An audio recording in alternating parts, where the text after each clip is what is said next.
Today on the show, we are very lucky to get a chance to meet a candidate. Neal Walia joins us now. Neal, welcome to the show. Pleasure to be here, and thank you for lending me your platform. Yeah, we're very excited to learn more about you and the race and your history. Now, this is for Colorado's first congressional district. Can you tell us a little bit about the district and about your path to announcing this run, which I believe was back in the middle of last year you announced? Yeah, that's correct. And so just to talk a little bit about the first congressional district here in Colorado, most people can think of this as anything with the Denver zip code. So anything within Denver County. There are some surrounding areas that somewhat fall into my territory, but the Maha City is where I'm running. And I think the best way to kind of give people an understanding of who I am and why I'm running is to kind of share with you a story about my parents who came to this country from India. And so I'm the son of Indian immigrants. I'm the first person in my family to be born in the United States of America. And when I was about 13 years old, my parents took me and my sister to go visit some family in Old Delhi. And one afternoon, they took us out into a bazaar. And for those of you who've been to India or have a sense of kind of what the country is like, a bazaar means dirt roads. It means shops on your left, shops on your right, tens and thousands of people as far as your eyes can see. Now, one afternoon, we're making our way through this crowd and we stumble upon this young boy. Now, this young boy had to have been the same age as me.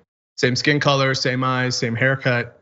And yet here this boy was begging for his life without a single piece of clothing on his body. And in that moment, I asked myself, how is it possible that this young man who comes from the same part of the world as I do, the same culture and the same heritage, has absolutely nothing? And yet I get to go home every single night to a roof over my head, to food on my plate, and to clothes on my back. Now, the real tragedy of this story is that that young boy's story is now happening right here in my city in Denver, Colorado. And that reality is what my parents escaped from to come to this country in pursuit of what was known as the American dream. And like my parents, I've taken all the steps to build a better life for me and my loved ones.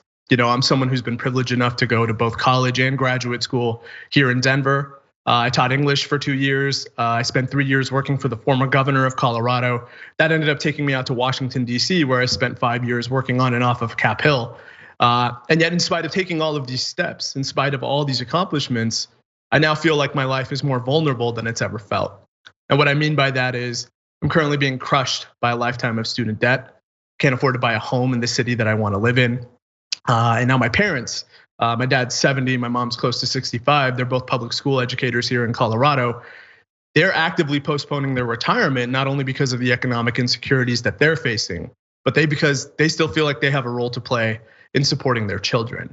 Now, feeling all of these pressures in my life, and knowing that there are millions of Americans across this country who are going through the same thing that I'm going through, if not completely worse, I set out to run for Congress. And that is why I'm running for Congress. It's because our communities deserve to have someone who is living their struggles, but more importantly, will fight to fix them as if their lives depended on it, because my life does. Okay. And for people who might not know, I mean, you described geographically the district. It's Colorado has been fairly blue in terms of a lot of the levels of representation, right? So what's been going on in terms of the representation, and especially at the congressional level in that district? You've got an incumbent for some time, correct? Yeah, so I'm challenging an incumbent who's been in office for 25 years. They are the definition of what it means to be a corporate establishment Democrat.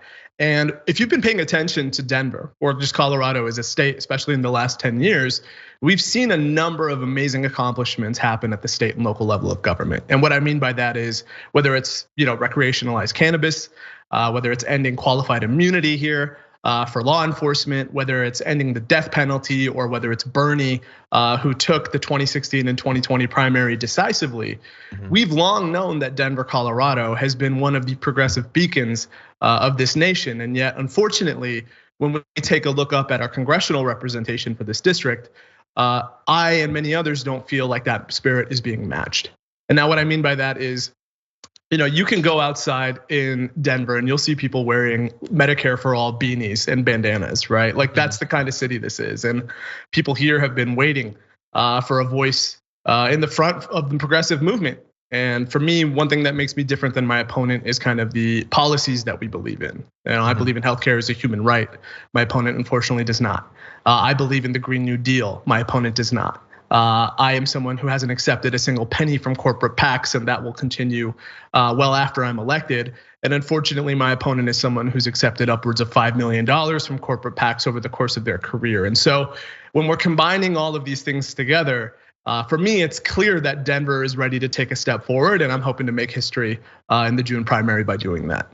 Okay, I mean, so look, it's really interesting how some of these primaries have broken down over the past few cycles, where it's a very different thing if you're challenged, if like, for instance, you're a strong progressive running in a traditionally red district. In some ways, it almost seems harder when it's an entrenched Democratic incumbent. That said, there have been some very significant wins in that context over the past few cycles. So tell me a little bit about how you're running your campaign, trying to convince people to question, someone that they might, if they're not paying that much attention, think, well, this is a Democrat. This represents me. Yeah. For possibly their entire life, they've had the same person.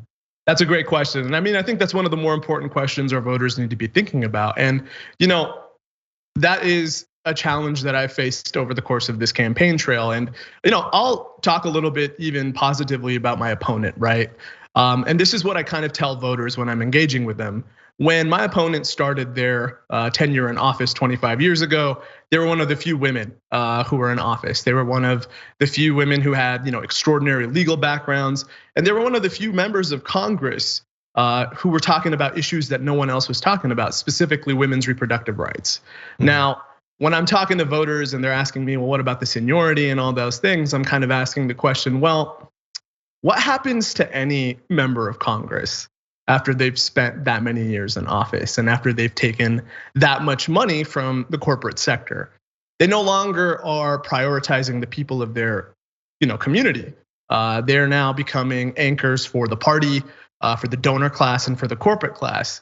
And that is something that's really resonated with our voters. It's recognizing the fractured state of national politics and thinking of things as a system. And once people recognize that our incumbent enforces the system and the status quo that is crushing our middle class and working class communities, especially here in Denver, they start to really recognize the need for that step forward, especially from someone who is not taking money from our oil and gas sector in particular, because that is a major lobby here in Colorado.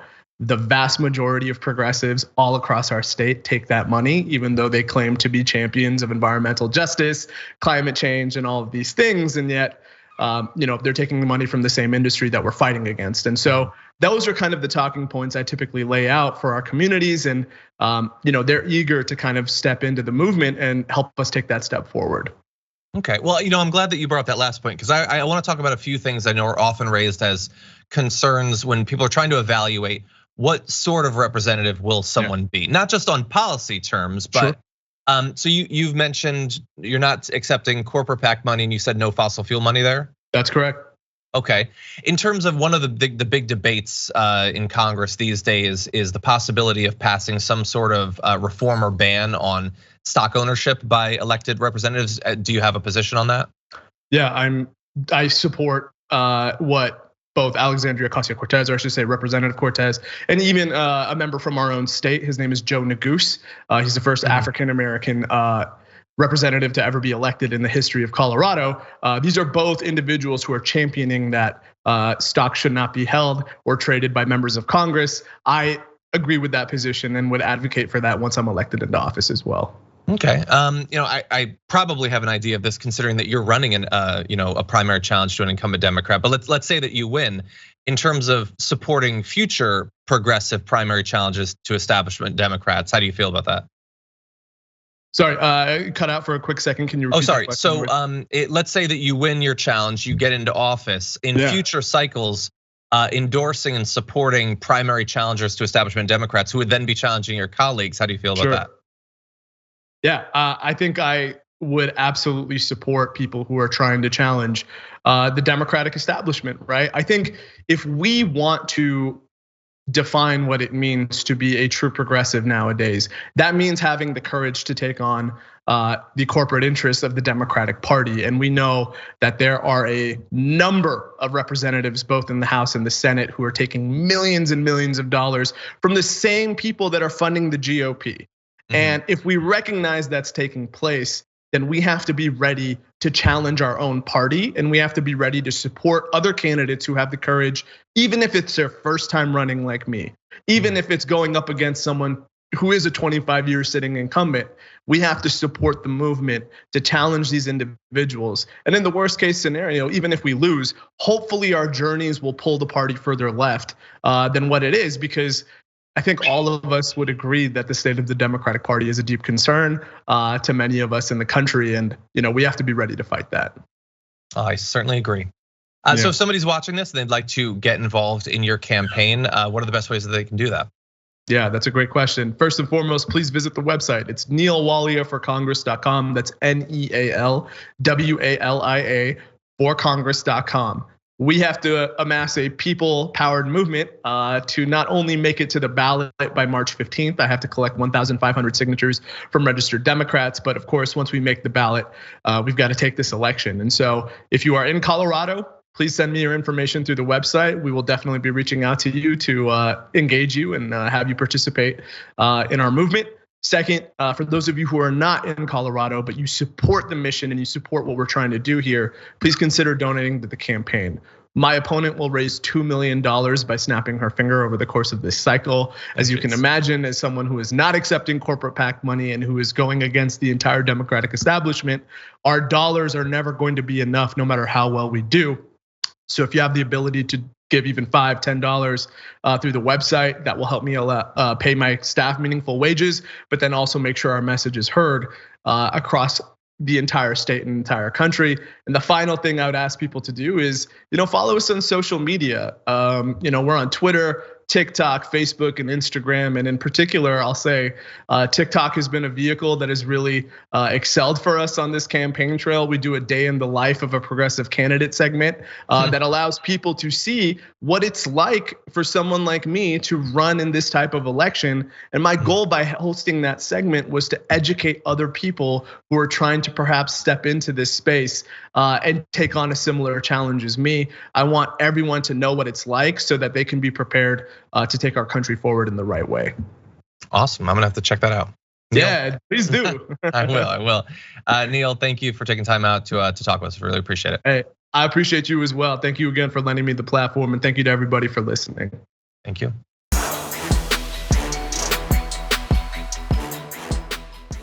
Check out the Damage Report podcast each day, wherever you get your podcasts, whether Pocket Casts or Stitcher or iTunes. You can join me as I give you the news and stories you want, with a range of co-hosts and interview guests jumping in on the fun each day. Again, that's the Damage Report, wherever you get your podcasts. And if you get them at iTunes, don't forget to rate and review. Sometimes I'll read them live on the show.